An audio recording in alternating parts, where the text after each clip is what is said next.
would say the top 5 symptoms of mold exposure or people with a mold issue are brain fog is a big one that I see, tiredness or fatigue.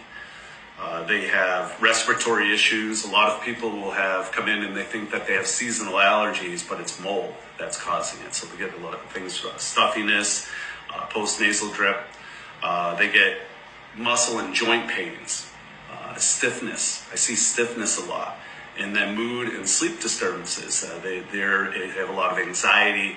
They can't sleep at night, things like that. So if you think that you may have mold exposure, check us out here at the Wellness Way, Shrewsbury. Hi, my name is Dr. Rubin. I'm a board-certified allergist. Mold can cause adverse health effects.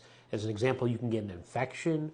You could have allergies to mold, which I test on a regular basis. But when you hear people talking about toxic mold syndrome or that you have mold exposure and it's leading to all these non-specific multisystemic effects, there's really not a lot of credible scientific evidence to support that this is actually happening. If you look into the literature, oftentimes they will have studies where they go into a home and they measure mold exposure for people who are complaining of adverse health effects, but then they don't have comparator groups to see what's happening in homes with people who are having no symptoms. It could possibly be that they have the same level of mold exposure and not having the same type of effects.